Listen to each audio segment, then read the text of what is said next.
အားလုံးပဲမင်္ဂလာပါခင်ဗျာမိတ်ဆွေတို့အနေနဲ့စီးသွားပြီးရင်ခန္ဓာကိုယ်တုံသွားတာမျိုးဖြစ်ဖူးကြမှာပါ။ဘာကြောင့်ဒီလိုဖြစ်ရတာပါလဲ။ဒါဟာယောဂတစ်ခုခုရဲ့လက္ခဏာလား။တာမန်ဖြစ်ရိုးဖြစ်စဉ်လားဆိုတာနဲ့ပတ်သက်ပြီးဒီဗီဒီယိုလေးမှာရှင်းပြပေးသွားမှာပါ။လူသားတွေအတွက်ရေဟာမရှိမဖြစ်လိုအပ်တဲ့အရာတစ်ခုဖြစ်ပါတယ်။ရေတောက်ပြီးတဲ့အခါအဲ့ဒီရေကခန္ဓာကိုယ်ထဲကိုဖြတ်တန်းပြီးစီးအဖြစ်ပြန်ထွက်လာဖို့ပြန်မြအားဖြင့်မိနစ်20ကနေ2နာရီဝန်းကျင်အထိအချိန်ကြာမြင့်တတ်ပါတယ်။ဒါကပုံသေးတော့မဟုတ်ပဲတချို့အချက်လက်တွေပေါ်မူတည်ပြီးအပြောင်းအလဲတော့ရှိနိုင်ပါတယ်။တင့်ရဲ့ခန္ဓာကိုယ်ကရေဓာတ်တော်တော်လေးလိုအပ်နေတယ်ဆိုရင်တနည်းအားဖြင့်ရေငတ်နေတယ်ဆိုရင်တင်တောက်လိုက်တဲ့ရေတွေကိုဆဲတွေနဲ့သွေးထဲမှာအရင်ဆုံးစုပ်ယူထိမ့်သိမ်းထားလိုက်ပါတယ်။အဲ့ဒီအခါမှာစီးအဖြစ်ပြန်ထွက်လာဖို့အချိန်ပိုကြာတတ်ပါတယ်။တကယ်လို့ခန္ဓာကိုယ်မှာရေဓာတ်အလုံးလောက်ရှိနေပြီးသားဆိုရင်တော့ပိုရှန်တဲ့ရေတွေကိုအကြောက်ကကအလင်းမြန်စုပ်ထုတ်လိုက်တဲ့အတွက်မိနစ်20ဝန်းကျင်အတွင်းမှာပဲစီးသွားခြင်းစိတ်ဖြစ်ပေါ်လာနိုင်ပါတယ်။ဒါအပြင်ကိုတောက်လိုက်တဲ့ရေပမာဏအပေါ်မူတည်ပြီးတော့လည်းစီးသွားခြင်းစိတ်မြန်မြန်ဖြစ်ပေါ်လာတတ်ပါတယ်။ဥပမာအားဖြင့်ရေကိုတစ်ခါတည်းအများကြီးတစ်ထိုင်နဲ့တောက်လိုက်ရင်ကြောက်က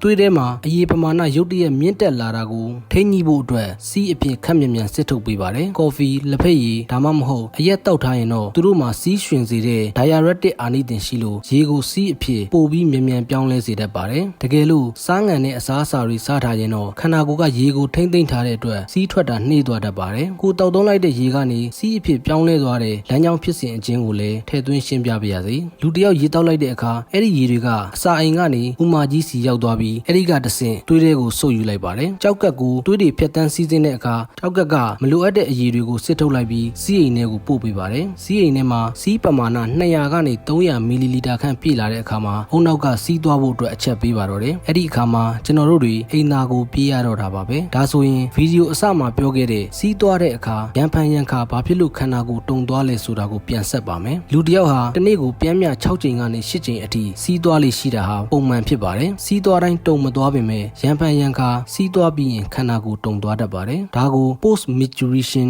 convulsion syndrome PMCS လို့ခေါ်ပါတယ်။ C ဆိုတာခန္ဓာကိုယ်ထဲမှာရှိနေတဲ့နှွေးထွေးတဲ့အရည်ဖြစ်ပါတယ်။နှွေးထွေးတဲ့အရည်ပမာဏအများအပြားကိုခန္ဓာကိုယ်အပြင်ဘက်ထုတ်လိုက်တဲ့အခါခန္ဓာကိုယ်ရဲ့အတွင်းပိုင်းအပူချိန်အနည်းငယ်ကျဆင်းသွားတတ်ပါတယ်။အဲ့ဒီအခါမှာခန္ဓာကိုယ်ကအပူချိန်ပြန်တက်လာဖို့တုံ့ပြန်တဲ့အနေနဲ့မာဆယ်တွေကိုအလိုလျောက်တုံခါစေတာပဲဖြစ်ပါတယ်။နောက်တစ်ခုကတော့စီးအိမ်ထဲမှာစီးတွေအပြည့်ဖြစ်နေတဲ့အခါသွေးဖီယာအနှဲငယ်မြင့်တက်နေတတ်ပါတယ်။စီးသွားလိုက်တဲ့အခါကျတော့သွေးဖီယာရုတ်တရက်ကျဆင်းသွားပြီးခန္ဓာကိုယ်က parasympathetic အနားယူခြင်းစနစ်ကနေ sympathetic တုံ့ပြန်ခြင်းစနစ်ကိုအလင်းအမြန်ပြောင်းလဲလိုက်တဲ့အတွက်တုံခါမှုဖြစ်ပေါ်လာတာလည်းဖြစ်ပါတယ်။ဒါကယောဂတစ်ခုလားလို့လူတော်တော်များများစိုးရိမ်တတ်ကြပေမဲ့တကယ်တမ်းဒါဟာစိတ်ပူစရာမဟုတ်ပါဘူး။ခန္ဓာကိုယ်ရဲ့သဘာဝတုံ့ပြန်မှုတစ်ခုသာဖြစ်ပါတယ်။အင်္ဂလိပ်လိုရှိပါလို့လည်းလူသိများကြပါတယ်။လေးလာဆန်းစစ်ချက်တွေအရဒီလိုစီးသွားပြီးတဲ့အခါခန္ဓာကိုယ်တုံခါမှုမျိုးကအမျိုးသားတွေမှာပိုအဖြစ်များကြပါတယ်။ဘာလို့လဲဆိုတော့အမျိုးသားတွေကမတ်တရက်ပြီးစီးသွားတဲ့အတွက်သွေးဖီယာပြောင်းလဲမှုပုံမူဖြစ်ပေါ်လို့ပဲဖြစ်ပါတယ်။အမျိုးသားတွေတေးပေါက်တဲ့အကြောင်းပြောရင်ဘီယာတောက်ရင်ဘာလို့ခဏခဏတေးပေါက်လဲဆိုတာကိုလည်းမျှဝေပေးခြင်းပါတယ်။တခြားဖြော်ရည်တွေတောက်တာထက်ဘီယာတောက်ရင်ပိုပြီးစီးခဏခဏသွားရတတ်ပါတယ်။အဓိကအကြောင်းရင်း3ချက်ရှိပါတယ်။နံပါတ်1အယ်ကိုဟောမှာ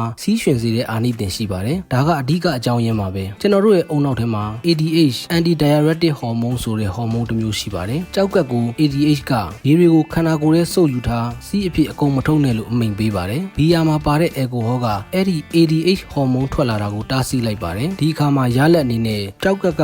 ရေတွေကိုပြန်မဆုပ်ယူတော့ပဲစီးအိမ်နဲ့ဓာတ်ရိုက်ပို့လိုက်တဲ့အတွက်မြန်ဆန်စီးသွားကျင်လာတာဖြစ်ပါတယ်နံပါတ်1အချက်ကတော့တောက်လိုက်တဲ့အရေးပမာဏကြောင့်ဖြစ်ပါတယ်ဘီယာတောက်တဲ့အခါများသောအားဖြင့်ဖန်ခွက်အကြီးကြီးတွေနဲ့ပမာဏအများကြီးတောက်တတ်ကြပါတယ်ရေဓာတ်တွေခန္ဓာကိုယ်ရဲ့ရုပ်တရက်အများကြီးဝင်လာတဲ့အတွက်စီးအိမ်ကမြန်ပြည့်သွားတာလည်းဖြစ်ပါတယ်နောက်ဆုံးနံပါတ်3အချက်ကတော့အယ်ကိုဟောကစီးအိမ်ကိုလှုံ့ဆော်ပေးတာပါအယ်ကိုဟောကစီးအိမ်ရဲ့နံရံတွေကိုယားယံစေတဲ့သဘောရှိပါတယ်စီးအိမ်ကယားယံလာတဲ့အခါမှာစီးနည်းနည်းပဲရှိရင်တော့စီးသွားခြင်းစိတ်ကိုဖြစ်ပေါ်စေတဲ့အတွက်ခဏအိမ်သာကိုပြေးရတာဖြစ်ပါတယ်အရေးကြီးတဲ့အချက်အနေနဲ့ပြောရရင်ဘီယာတောက်တာဟာခန္ဓာကိုယ်ကရေဓာတ်ကိုပါခန်းချောက်စေပါတယ်ဘီယာတောက်ပြီးစီးခဏသွားတာကခန္ဓာကိုယ်ထဲကရှီရင်းဆွဲရေဓာတ်တွေကိုပါဆွဲထုတ်ပစ်လိုက်တာဖြစ်ပါတယ်တောက်လိုက်တဲ့ဘီယာပမာဏထက်ဆွန့်ထုတ်လိုက်တဲ့စီးပမာဏကပိုများတတ်ပါတယ်ဒါကြောင့်ပဲဘီယာတောက်ပြီးနောက်တစ်နေ့မှာအရက်နာကြတယ်လို့ခေါ်ကြတဲ့ခေါင်းကိုက်တာနှုံးနာတွေဖြစ်ပေါ်လာတာဟာရေဓာတ်ခန်းချောက်သွားလို့ပဲဖြစ်ပါတယ်ဒါကြောင့်ဘော်ရာတို့ကိုဘီယာလဲတောက်ပါရေလဲများတောက်ကြပါလို့အကြံပေးရင်ဗီဒီယိုလေးကိုအဆုံးသတ်လိုက်ပါတယ်